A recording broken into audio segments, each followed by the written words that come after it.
اعوذ باللہ من الشیطان الرجیم بسم اللہ الرحمن الرحیم ان الدین عند اللہ الاسلام۔ حضرات محترم، بہت سارے روشن خیال مسلمان یہ سمجھتے ہیں کہ تمام مذاہب وہ آپس میں برابر ہیں اور وقتاً فوقتاً اس کا اظہار بھی کرتے رہتے ہیں، جس طرح کہ خواجہ آصف نے اسمبلی میں اس بات کا اظہار کیا کہ تمام مذاہب برابر ہیں۔ نعوذ باللہ، ان کے نزدیک یعنی اسلام، یہودیت، عیسائیت یہ تمام برابر ہیں اور ہر ایک پر نجات ہو سکتی ہے۔ نجات مسلمان کے لیے بھی ہو سکتی ہے، نجات یہودی کے لیے بھی ہو سکتی ہے، عیسائی کے لیے بھی ہو سکتی ہے، ہندو مت کے لیے بھی ہو سکتی ہے۔ تو نعوذ باللہ یہ کہنا چاہتے ہیں کہ خدا اور بھگوان یہ برابر ہیں، مسلم اور کافر، توحید اور شرک یہ برابر ہیں۔ تو یہ لوگ جو تمام ادیان کی برابری کا دعویٰ کرتے ہیں، ان کے پاس نہ تو کوئی قرآن حدیث سے کوئی دلیل موجود ہے، نہ قرآن میں کوئی دلیل موجود ہے، نہ حدیث سے کوئی دلیل موجود ہے، نہ عقل سے کوئی دلیل موجود ہے۔ تو ان کے پاس یہ کوئی دلیل نہیں لا سکتے، تو لہٰذا یہ تمام ادیان برابر نہیں ہے۔ ہمیں قرآن کریم سے یہ بات معلوم ہوتی ہے کہ اللہ تعالیٰ نے دین اسلام کو تمام مذاہب پر فوقیت عطا کی ہے اور فضیلت عطا کی ہے۔ اس میں اللہ تبارک و تعالیٰ نے ہدایت رکھ دی ہے، اللہ تبارک و تعالیٰ نے اس کے اندر نجات رکھ دی ہے۔ جس طرح کہ فرمایا ان الدین عند اللہ الاسلام، اللہ تعالیٰ کے نزدیک جو ہے تمام ادیان میں جو پسندیدہ دین ہے وہ دین اسلام ہے۔ فَإِنْ أَسْلَمُوا فَقَدِ اهْتَدَوْا، اگر وہ اسلام لائیں گے تو انہوں نے ہدایت پا لی۔ فَإِنْ آمَنُوا بِمِثْلِ مَا آمَنْتُمْ بِهِ فَقَدِ اهْتَدَوْا، اگر وہ ایمان لائیں اس طرح کے جس طرح کہ تم ایمان لائے ہو، یعنی صحابہ کرام کے ایمان کی طرح، تو انہوں نے ہدایت پا لی ہے۔ تو جو مسلمان ہے اس کی مثال ہے زندہ کی طرح، اور جو کافر ہے اس کی مثال ہے مردہ کی طرح، جس طرح کہ قرآن کریم نے کہہ دیا او من کان میتا فاحییناہ وجعلنا له نورا یمشی به فی الناس کمن مثله فی الظلمات لیس بخارج منها کذلک زین للکافرین ما کانوا یعملون۔ تو اس آیت سے بھی معلوم ہوتا ہے کہ جس طرح کہ روشنی اور تاریکی برابر نہیں ہے، خوشبو اور بدبو برابر نہیں ہے، اچھائی اور برائی برابر نہیں ہے، تو اسی طرح مسلمان اور کافر بھی آپس میں برابر نہیں ہے۔ جس طرح کہ نیکی اور بدی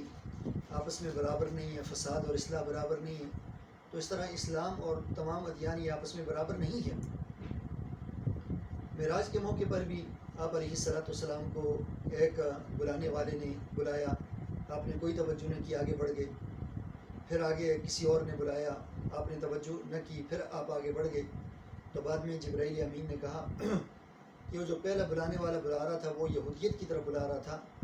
وہ گمراہی کی طرف بلا رہا تھا، بعد میں جو بلا رہا تھا وہ عیسائیت کی طرف بلا رہا تھا،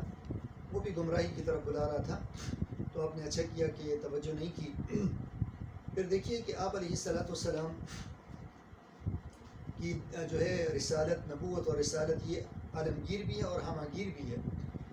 تو آپ علیہ الصلوۃ والسلام کے آنے کے بعد تمام ادیان وہ منسوخ ہو گئے،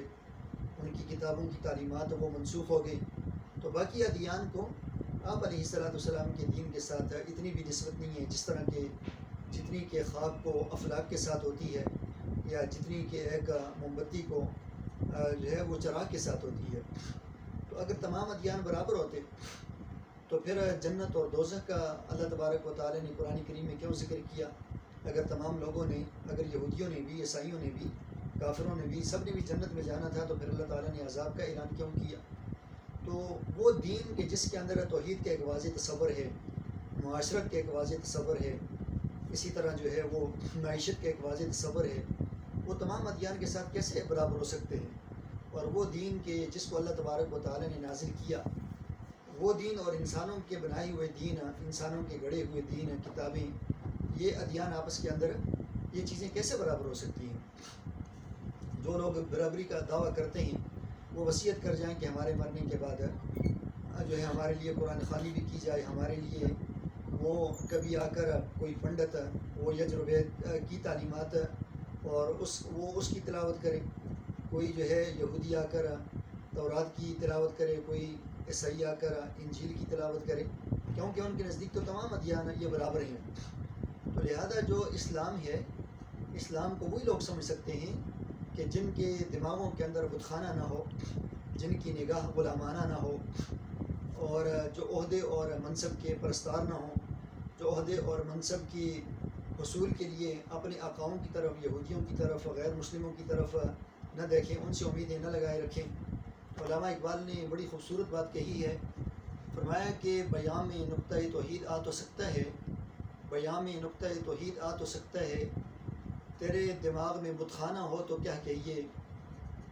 بندہ حر کے جہاں میں مشاہدات ہیں کیا، بندہ حر کے جہاں میں مشاہدات ہیں کیا، بندہ حر کے جہاں میں مشاہدات ہیں کیا،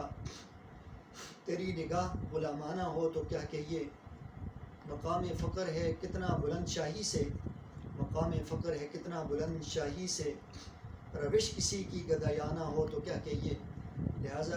دین اسلام کو باقی ادیان کے ساتھ خلط ملط نہ کیا جائے۔ خالق کی بھی ایسا نہ ہو کہ ایک طرف آدمی خالق کی عبادت کا بھی دعویٰ کرے اور پھر ابلیس سے یارانہ بھی ہو، تو اس صورت کے اندر اس کو کوئی فائدہ نہیں ملے گا۔ علامہ اقبال نے کہا تھا نا کہ سجدہ خالق کو بھی ابلیس سے یارانہ بھی، سجدہ خالق کو بھی ابلیس سے یارانہ بھی، حشر میں عقیدت کا صلہ کس سے مانگے گا، وآخر دعوانا ان الحمد للہ رب العالمین۔